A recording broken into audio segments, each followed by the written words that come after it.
You want answers? I think I'm entitled. You want answers? I want the truth! You can't handle the truth.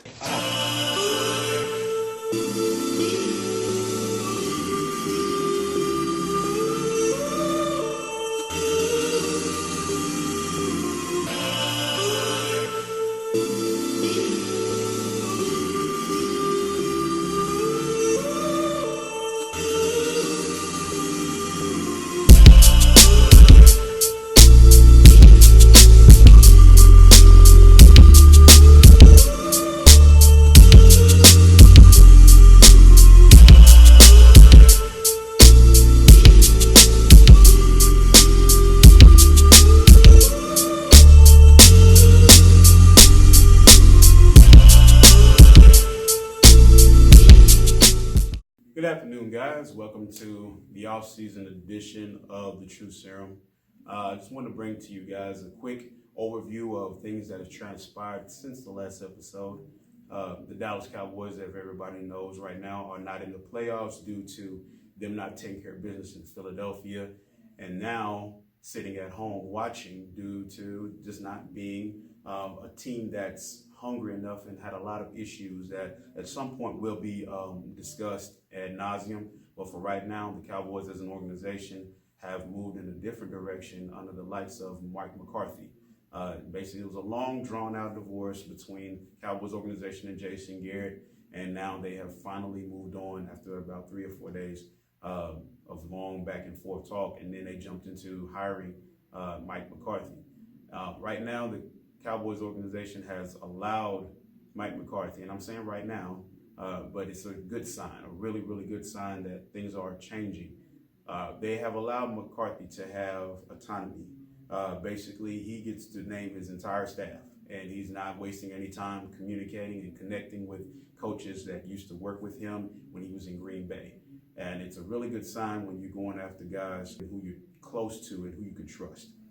So much about Cowboys writing themselves in a position to have success with a head coach, but allowing him also to have his own way of doing things and not forcing themselves into his business by only allowing him to keep certain coaches and all that stuff. No, everybody who's on that staff right now, McCarthy hired 100%. And of course, the Cowboys have guys that they would like to see stay around or try to stay loyal to, but in reality, it's McCarthy's final say. And we're going off the top with OC, offensive coordinator Kellen Moore. It was a known issue that the Cowboys, once they let Garrett go, that there are certain coaches that are still in contract, some who aren't. And so one of the coaches that wasn't on the contract, basically on 1 year, was Kellen Moore. And if I'm not mistaken, he was. If not, he had an offer to go to Washington and the university and be the OC there. And actually, it was one of those consistent thoughts that if he left, would he have a better position to put him in? Would he be in a better gain traction to being a head coach somewhere if he left a position in the NFL for college doing the same thing? And he decided, based on it, to just stay. And then, of course, with the University of Washington, went on ahead and hired a different offensive coordinator. So he's staying. Mike McCarthy, before he even got offered the job as head coach for the Cowboys, was had built a barn and had all this content, coach's playbook, video, and all that stuff, and called the McCarthy Project. One of the things that you see him doing when they're interviewing him about his McCarthy Project is he's watching tape of Kellen Moore and how his offense is ran. Very, very, very interesting stuff.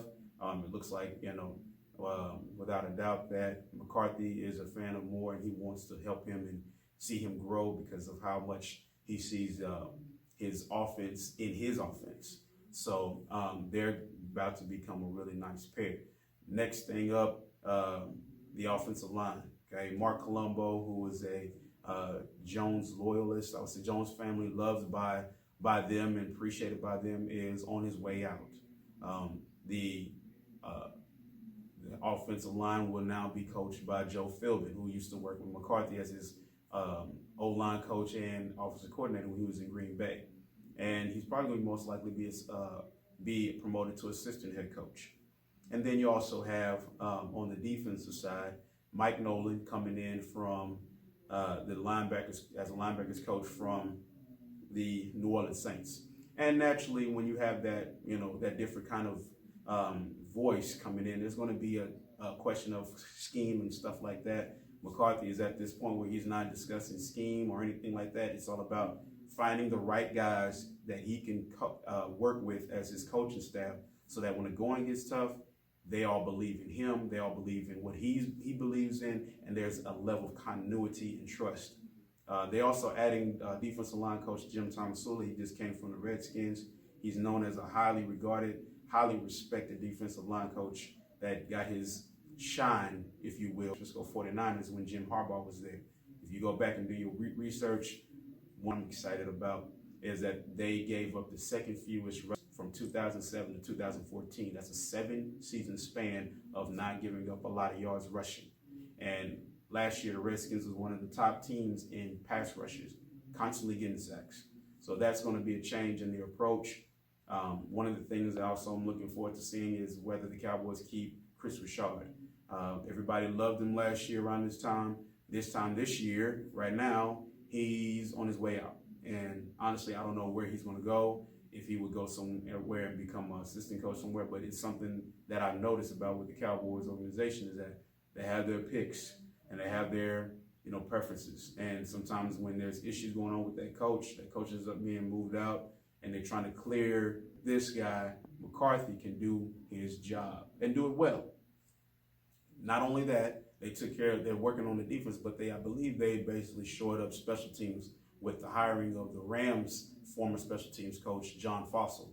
If you do your research and know and learn about him, the man loves to run fake punts, fake field goals. He makes, as players that used to play under him say, he makes special teams fun. And so when McCarthy took over this position as head coach, he said special teams would be a priority. If you do your research on the Cowboys' special teams, this year was probably the worst in the history of this franchise. They ranked dead last in everything, special teams. And so when you have that going on, you need an infusion of new life, new energy, and a new appreciation for that particular position on the football field. It's all about 3 phases, okay? We'll get more into this as we go along, but I just want to say to you guys, just keep watching what's going on. Get you a Twitter account. Don't get caught up in the national media hype. Colin Cowherd, Stephen A., Skip, all them guys want to talk about what's on the surface, about the details, okay? Nothing is, in my opinion, as much as is important to this building of a championship squad as the offseason. From January to the end of July, that tells you everything you need to know about what this team is going to look like going forward. If you don't hear a whole lot of stuff from time to time, just watch, man. That will tell you some stuff too. Appreciate you watching. Have a blessed one. This is the Truth Serum.